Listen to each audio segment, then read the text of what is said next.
Okay, hi everybody. As Patty said, I am the department chair for photography. My name is Scott Northrup. I'm also an alum of CCS. I was in the fine art program, took photography classes, did a lot of filmmaking, and then focused on film and television studies in grad school. I've been with the college now as an instructor for 16 years. And this is my second year with the photo program. And I think Eleanor's been here about 3 now, right? Yeah. 4, okay, 4, congratulations. So I'm going to go over some broad things about the photography department. If it would help, I can also pull up the curriculum grid after we run through this presentation and show you that structure for the courses. But let's get started with this info. So the photography department is an inclusive environment for innovative image makers aiming to challenge the boundaries of technical and conceptual lens-based practices. It provides a globally aware and engaged education, preparing photographers for the potentialities of an ever-evolving world of still and moving images. So very much about getting the foundations, but then exploring off of that and experimenting and creating new types of images and new processes. So we do areas of emphasis are analog darkroom practices, alternative processes, commercial photography, documentary and editorial, fashion, fine art, food, photojournalism, publication design, storytelling, time-based media and video, and lots of things that fall in between those larger headings. Some of the photo students minor in advertising, some minor in film as well. So those that are interested in more motion work might jump in and take more film classes. There is room within the curriculum to complete a minor within 4 years as well. So you can use your elective courses to fill in those spots. Sorry, I just finished teaching 6 hours and I'm losing my train of thought. I'm going to try to stay focused here. If I get off track, please stop me. Whoops. Sorry. So our facilities, as a photo student, you have access to our Kresge Ford photo studios in the Kresge Ford building, as well as the building next door. We have a stage over there. We have a green screen studio and a daylight studio. We have digital labs and printers. We have an imaging center for more mass-produced work. We also have a risograph printer over there. And then we have, if you're interested in sound and other motion work, we have sound studios as well. Students are also have access to the glass shop, the ceramics department, wood and metals, everything in the crafts department. Many students might decide they want to do a minor in an area of crafts. Recently, a lot of photo students have asked me about fibers classes. So if there's other areas you want to explore, I highly encourage that. It's a real bonus of CCS. We have amazing facilities and lots of opportunity for crossover. The program also does some community engagement and larger sponsored projects. So working with bigger companies and also some community projects. I'll explain one in a moment. So we've done things over the years to lead toward experiential learning. So hands-on, on-the-job learning. We've done things with Chrysler, fleet photography, which is like looking at a whole family of cars. Ford Motor Company, we did 2 projects with Rediscovering Corktown and train station renovation. We did the Henry Ford Health Transplant Institute Gift of Life project, the Knight Foundation and Detroit Historical Society. We did the 2 projects with them, Redocumenting Detroit, which is looking at the archives of Bill Rauhauser's work. He's a famed Detroit photographer who started a class at CCS called Documenting Detroit. And we also did another update of that program this year with the Historical Society that is going to result in an exhibition this spring of student work in the museum, as well as some student projects from that class on our campus as well to kind of tie that communication together from 2 ends of the block. We're just 1 block away. And then we also did a Public Lighting Authority project with Knight Foundation. For Nike, we did things for Brazil Olympics, the Final Four in Detroit. Shine Project was a recent extracurricular project from this past year that will also result in an exhibition coming up. With COVID, we had to delay that exhibition. But students worked with 3 working photographers in Los Angeles with regular Zoom meetings every week. Those students then did self-portraits and portraits of members of the LGBTQ+ community who are survivors of domestic violence. So it was a really empowering project for the models and the photographers, and students got to work with, I'm blanking on names right now, but they did get to work with 3 working photographers, and I'll look their names up in just a moment. who are based in LA. They do a lot of celebrity portraits and community outreach projects as well. And then we also worked with Zeiss Lenses on a Michigan Culture project. Also recently, which I did not add to this list, we did a project with Design Core. And Design Core is based on CCS's Taubman campus, and they work with the larger Detroit community. There's philanthropic work there, there's community outreach, and there's inclusive design that goes on through that. And that means you're working with members of the community to solve design problems. So I led a student team of 12. So there were students from photography, film, advertising, and communication design. We collaborated on this project with 6 community groups. We made films for each group. We documented their process over the summer in film and photography. And we worked with them on presentation materials.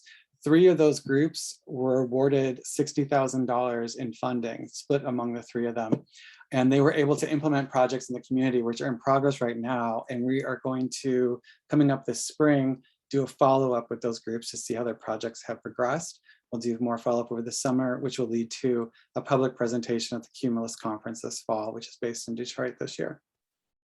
So a wide variety of things that we do. Companies reach out to us with project ideas. We sometimes implement or start a project through our department, working with Design Core or with our institutional advancement team through our Office of Partnerships. So there's lots of opportunity to engage on that level as well outside of the classroom. Also, a lot of students have done internships. You can do up to 2 internships, totaling 6 credits. Recently, we've had some students do 1 6-credit internship. So they're working full-time, essentially, and getting school credit for that. That would take the place of a studio elective, and in some cases, a required studio, depending on what the job entails for the internship. So this is just a random sampling of different internships over the years. A lot of them you can see are New York City based, Foot Locker in Wisconsin, Fluke in New York, local ones with Donor in Southfield. I have 5 interns this semester, 3 at small production shops in town, 1 with Hallmark National based out of Kansas City, and that got extended for 2 semesters, which is pretty amazing. Very hands-on, lots of great experience, both in photography and event documentation, but also in project planning, project management, art direction, and public presentation. So she's gotten a really wide set of experiences over the course of the year. We just met last week to go over her progress, and it's been fantastic. So that's been really exciting. And we also had a more local one with the Charles H. Wright Museum, which is right next door to CCS, just a block away. And there's a project called D-Tree that's based in Detroit and is open to the public, I think at the end of next month or middle of next month. So there's an exhibition coming on that, and that'll be at CCS. You also see on this list some named photographers like William Wegman, Ryan McGinley, Mary Ellen Mark, and others. So that's also very exciting. You get to work directly with a working photographer. And Milk Studios is also on here. They're based in Los Angeles and New York. A really great thing about working at an internship like that is you generally get access to their facilities and their equipment. So last summer, one of our seniors had an internship there, and she got to do several personal shoots while she was there with working models in those spaces at no cost to her, which was really exciting too. So our alumni are doing quite well. Recently with the pandemic, there's been several that are working with New York Times, Vogue, Rolling Stone on social documentary, which is great. But we also have a wide variety. So Ford Motor Company, Amazon, Apple, GQ, Hasbro, Converse, Nike. So we're all over the place in fashion and in cars. You can see Road and Track magazine. We're working with Shinola locally, Moose Jaw. One of our students there is leading their team currently. Foot Locker, Crate and Barrel. So there's catalog work, there's advertising, there's editorials, things that come out of this. Really broad set of skills.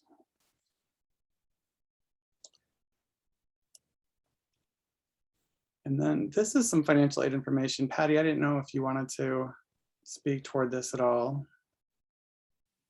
Sorry, I can if you'd like me to. I know there's a couple people, or actually even if you've been accepted, First and foremost, if you guys have not completed the FAFSA form, the free application for federal financial aid, you definitely want to get on that right away. There are some, there's a March 1st priority date, so like really right away. There's a part for the students to fill out, there's a part for the parents to fill out. One of the biggest things that we hear about money-wise is CCS is expensive, and it does look expensive on paper, but you have to look at some of these numbers and encourage your family to do that as well.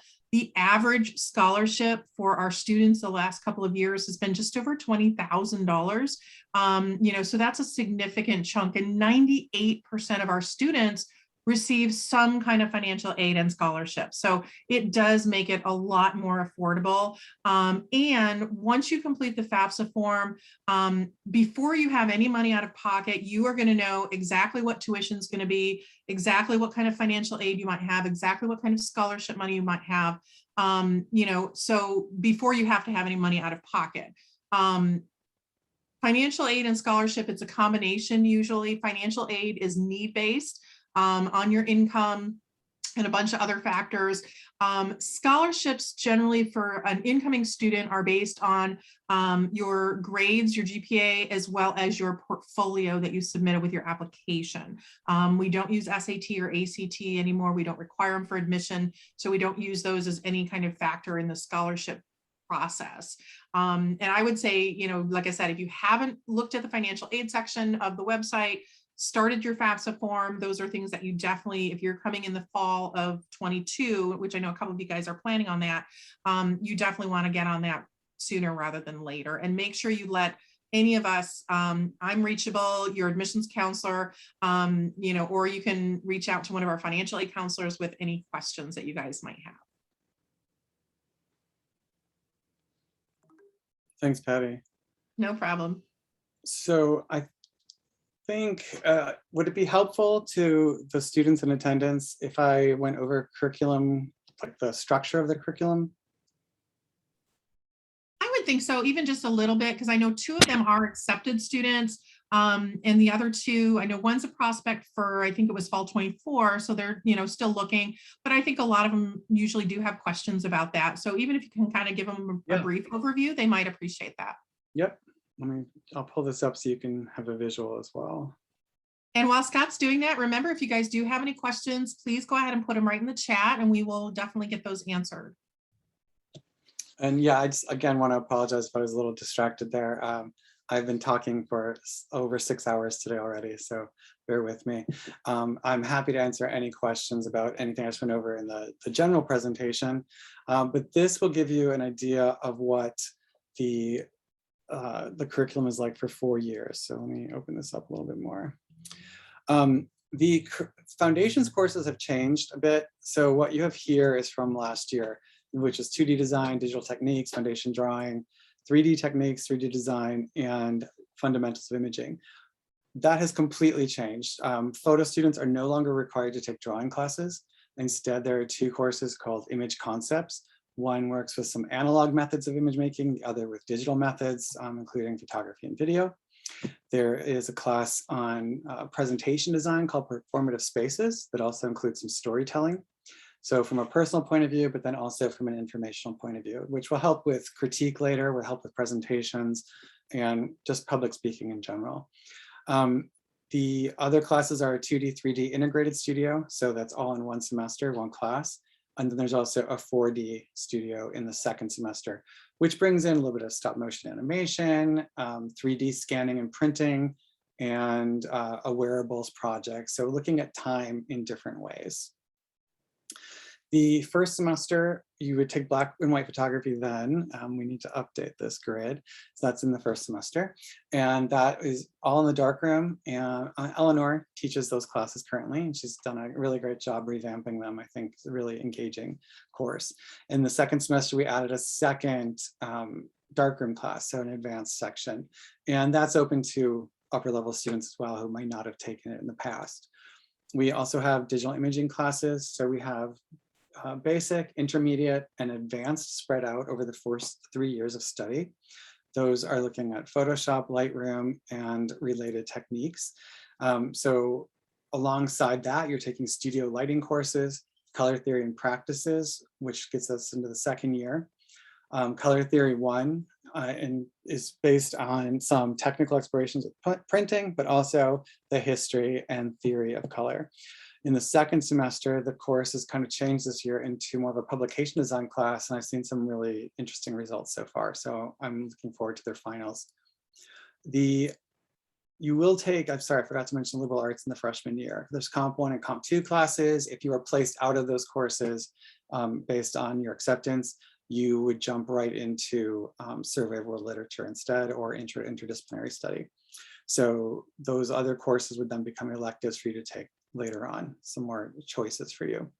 You also begin taking art history classes in the second year.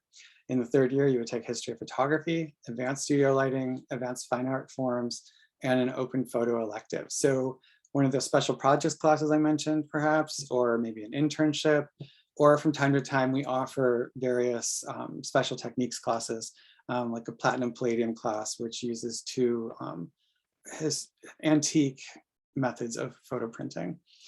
In the second semester of junior year, we have advanced studio art and commerce, which looks at professionalism, business practices, bringing that into your own space. So working as a freelancer or working for a company. We've done several Zoom sessions with working studios, and we've also worked with our Office of Partnerships for their, sorry, I forgot the word.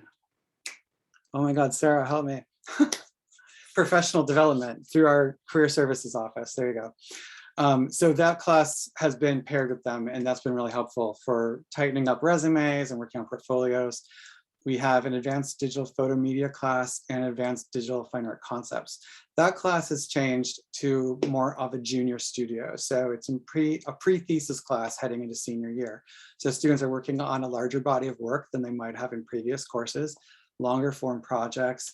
They have several due dates throughout the semester where the project continues to grow and expand and change shape at times in case they've found a new direction with it.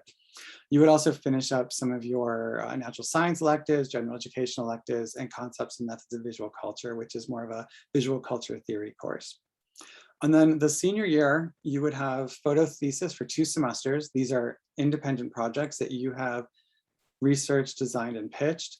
With the help of that junior studio, I believe that'll get some students kickstarted a little bit faster than they have in the past. There's a wide range of projects going on in that class. So everything from documentary, there's a lot of fashion, there's some more kind of fantastic kind of ideas and concepts. There's a few people working with video. Eleanor, what am I missing? Good, okay. So it is a wide range. I've just looked at their submissions for their upcoming mid-year thesis exhibition, and there's some really great stuff I'm excited about. And then you would also finish a few more photo electives. So other courses we offer that are not on this list, there's a class in fashion photo and narrative with Jenny Risher, which is fantastic. So that's all fashion photography. Students also make a fashion film and a fashion publication in that class. We have done projects in the past where we work with local designers on creating lookbooks or fashion films for them. So again, that kind of nice hands-on experience, real world experience with the client. We also have a class called Landscape is Fiction, which looks at landscape in a metaphorical way. And they recently did a project on mapping emotions and another one on lost love letters.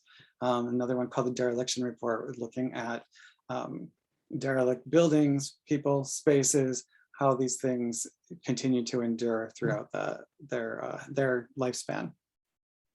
You would also then finish your art history electives and visual culture and 2 open studio electives.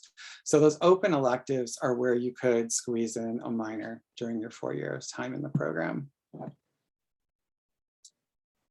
And that's that. We also have an art ed certificate. So if you're interested in becoming an art education teacher, there is that opportunity as well. There is also, we offer minors besides the studio minors across the college in every discipline. We also have minors for our liberal arts program, which include sustainability and social responsibility, creative entrepreneurship, visual culture, art history, creative writing. And I think that's about all of that, yeah. So does anyone have any questions we can answer? or if there's anything I left off, if anyone wants to jump in. No, I'm going to jump in just for a minute to talk a little bit about admissions and just a few other things. I did put a link to the photography section of our website for you guys in there. So there's a lot of information there as well. If you haven't checked it out, definitely do that. And that curriculum sheet that Scott was just showing, there's actually a link for that on there as well, if you want to look at that a little bit more in detail. And there's lots of student work and things like that as well. Like I said, several of you guys have already been accepted. So, feel free to ask questions about that if you have questions, but definitely for the students that have been accepted, one of the things I would say is if you haven't visited campus, I would highly recommend doing that because it's a beautiful campus. CCS has amazing facilities across the board. And, just getting a chance to kind of get a feel for the city too. I know like Scott was talking about internships in New York and LA, but Detroit has quite a few of them as well. Chicago, there's cities that are closer if that's something that you're interested in. There's a lot of options out there. If you haven't applied yet, I know there's at least one or two of you that are still looking at applying or whatever. The admissions process is actually very simple. I'm going to share my screen real quick with that. So give me 2 seconds here. To apply to the school, basically you have to simply fill out the application form, which is on our website. Very easy, very simple to do. And then you can also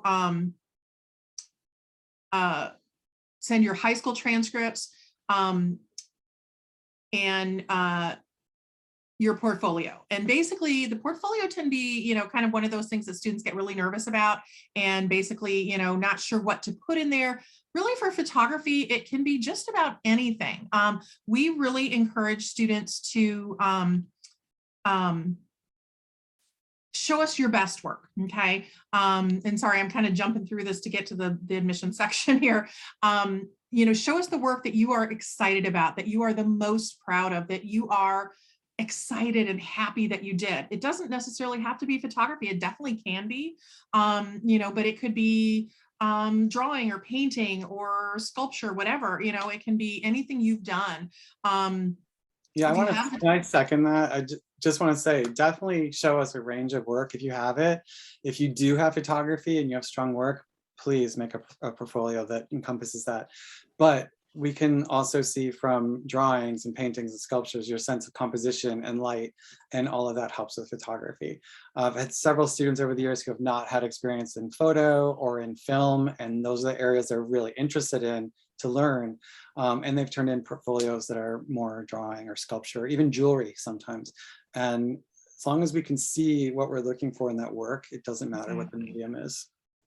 Another thing too, to kind of go along with that, if you haven't applied yet, you do have a couple of opportunities to get us in admissions can take a look at your work and give you some feedback on it. We're very happy to do that. There's a link on our website to request a portfolio review. You're welcome to reach out to me. I'll put my email in the chat here in just a minute. Or if you already have an admissions counselor, you can always reach out to them as well, or anyone you've met in the office. We're happy to take a look at it ahead of time and give you some feedback on it and let you know if you're on the right track. The volume, it should be 8 to 12 pieces. Again, of your best work, and that is uploaded to SlideRoom, or you can do an in-person portfolio review if you come to visit us or something like that. Like I said earlier, we do not require SAT or ACT any longer, so you don't have to worry about that. It is rolling admissions, which basically means once we get everything in, we'll review it and it'll take us about 2 weeks. You'll have a decision. But December 1st of your senior year in high school, if you're a high school student, is our early action deadline. And that is a priority date for scholarship. It is not a final deadline for admission. There is still scholarship money available after that. But if you want to be considered for the most amount of scholarship money, definitely try to get your application materials in and completed by that December 1st date if you can. And then February 1st is the next priority date for scholarship after that. So again, I just wanted to kind of touch on that real quick because I knew there are a couple students that haven't applied yet. So